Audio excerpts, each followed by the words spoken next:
very, very happy. Chapter 11. Several nights later I was jolted awake from a deep sleep. Instantly alert, I had a vision of Catherine's face, several times larger than life size. She looked upset, as if she needed my help. I looked over at the clock, it was 3:36 a.m.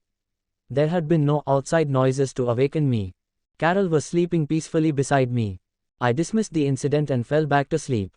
At about 3:30 that same morning, Catherine had awakened in a panic from a nightmare. She was sweating and her heart was racing. She decided to meditate to relax, visualizing my hypnotizing her in the office. She pictured my face, heard my voice, and gradually fell back to sleep.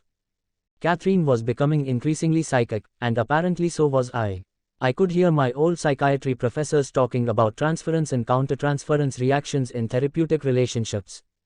Transference is the patient's projection of feelings, thoughts, and wishes onto the therapist, who represents someone from the patient's past. Countertransference is the reverse, the therapist's unconscious emotional reactions to the patient.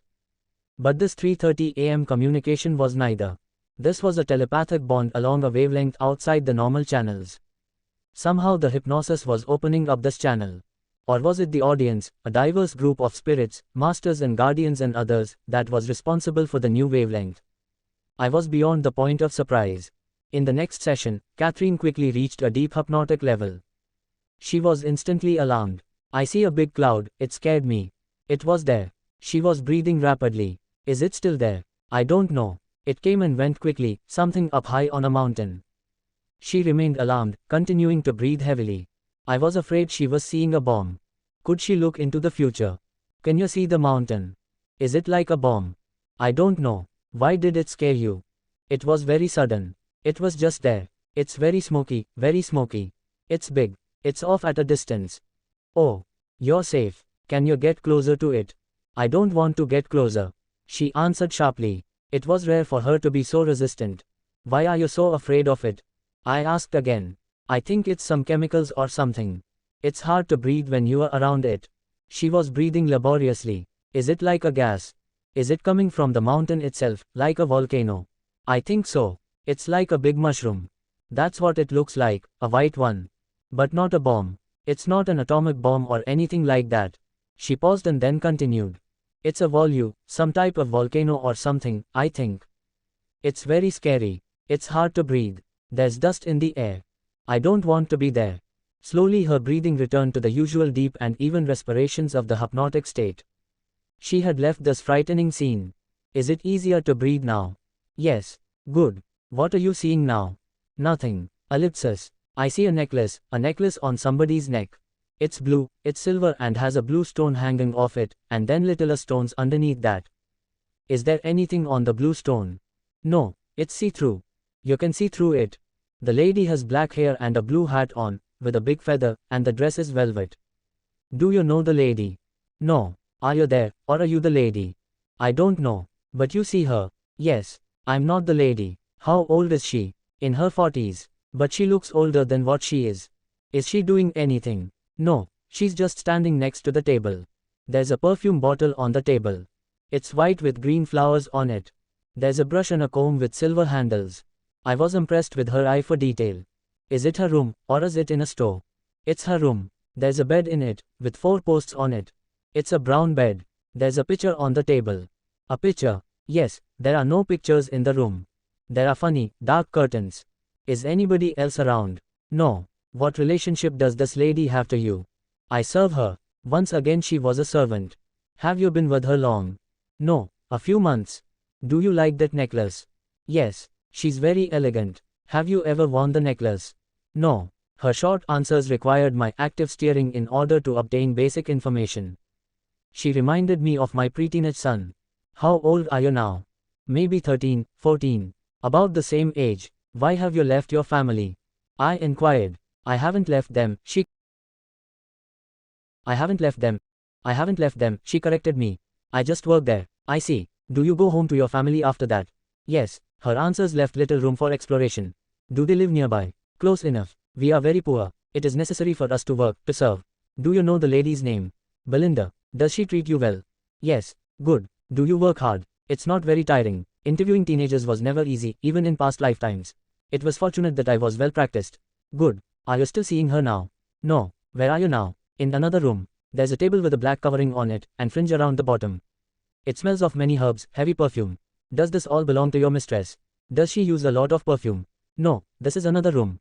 I'm in another room. Whose room is this? It belongs to some dark lady. Dark how? Can you see her? She has many coverings on her head, Catherine whispered, many shawls. She's old and wrinkled. What is your relationship to her? I've just gone to see her. For what? So she may do the cards. Intuitively I knew that she had gone to a fortune teller, one who probably read tarot cards. This was an ironic twist. Here Catherine and I were involved in an incredible psychic adventure, spanning lifetimes and dimensions beyond even that, and yet, perhaps 200 years earlier, she had visited a psychic to find out about her future. I knew that Catherine had never visited a psychic in her present life, and she had no knowledge whatsoever about tarot cards or fortune telling. These things frightened her. Does she read fortunes? I asked. She sees things. Do you have a question for her? What do you want to see? What do you want to know? About some man that I might marry. What does she say when she does the cards? The card with some kind of poles on it. Poles and flowers, but poles, spears, or some kind of line. There's another card with a chalice on it, a cup. Ellipsis. I see a card with a man or boy carrying a shield. She says I will marry, but I will not marry this man. Ellipsis. I see nothing else. Do you see the lady? I see some coins. Are you still with her, or is this a different place? I am with her. What do the coins look like? They're gold. The edges are not smooth. They are squared. There's a crown on one side. See if there's a year imprinted on the coins. Something that you can read, in lettering. Some foreign numbers, she replied. X's and I's. Do you know what year that is? 17, something. I don't know when. She was silent again. Why is this fortune teller important to you? I don't know. Does her fortune come true? Quote ellipsis. But she's gone, Catherine whispered. It's gone. I don't know. Do you see anything now? No. No. I was surprised. Where was she? Do you know your name in this lifetime? I asked, hoping to pick up the thread of this life several hundred years ago. I'm gone from there. She had left the lifetime and was resting. She could do this now on her own. It was not necessary for her to experience her death to do so. We waited for several minutes. This lifetime had not been spectacular. She had remembered only some descriptive highlights and the interesting visit to the fortune teller. Do you see anything now? I asked again. No, she whispered. Are you resting? Yes, jewels of different colors. Jewels. Yes, they're really lights, but they look like jewels. What else? I asked. She paused, and then her whisper was loud and firm. There are many words and thoughts that are flying around. It's about coexistence and harmony, the balance of things. I knew the masters were nearby. Yes, I urged her on. I want to know about these things. Can you tell me? Right now they're just words, she answered. Coexistence and harmony, I reminded her. When she answered, it was the voice of the poet master. I was thrilled to hear from him again. Yes, he answered. Everything must be balanced. Nature is balanced. The beasts live in harmony. Humans have not learned to do that. They continue to destroy themselves. There is no harmony, no plan to what they do. It's so different in nature. Nature is balanced. Nature is energy and life, and restoration. And humans just destroy. They destroy nature. They destroy other humans. They will eventually destroy themselves. This was an ominous prediction. With the world constantly in chaos and turmoil, I hope this would not be soon. When will this happen? I asked. It will happen sooner than they think. Nature will survive. Plants will survive. But we will not. Can we do anything to prevent that destruction? No. Everything must be balanced. Will this destruction happen in our lifetime? Can we avert it? It will not happen in our lifetime. We will be on another plane, another dimension, when it happens, but we will see it. Is there no way of teaching humankind? I kept looking for a way out, for some mitigating possibility. It will be done on another level. We will learn from that. I looked on the bright side. Well, then our souls progress in different places. Yes, we will no longer be here, as we know it. We will see it. Yes, I conceded. I have a need to teach these people, but I don't know how to reach them. Is there a way, or do they have to learn this for themselves? You cannot reach everyone. In order to stop the destruction you must reach everyone, and you cannot.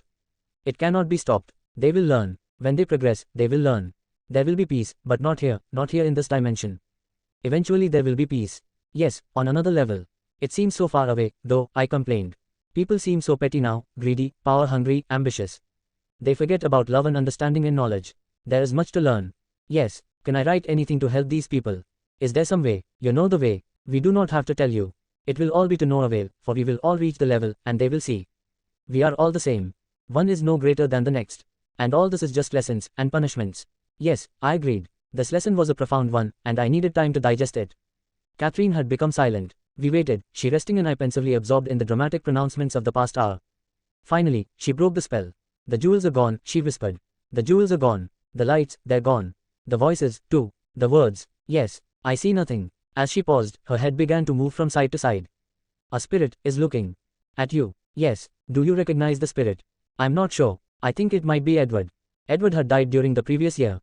Edward was truly ubiquitous. He seemed to be always around her. What did the spirit look like? Just white, like lights. He had no face, not like we know it, but I know it's he. Was he communicating at all with you?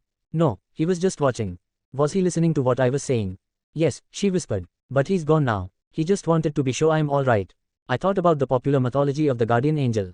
Certainly Edward, in the role of the hovering, loving spirit watching over her to make sure she was alright, approached such an angelic role. And Catherine had already talked about guardian spirits. I wondered how many of our childhood myths were actually rooted in a dimly remembered past. I also wondered about the hierarchy of spirits, about who became a guardian and who a master, and about those who were neither, just learning. There must be gradations based upon wisdom and knowledge, with the ultimate goal that of becoming godlike and approaching, perhaps merging somehow, with God.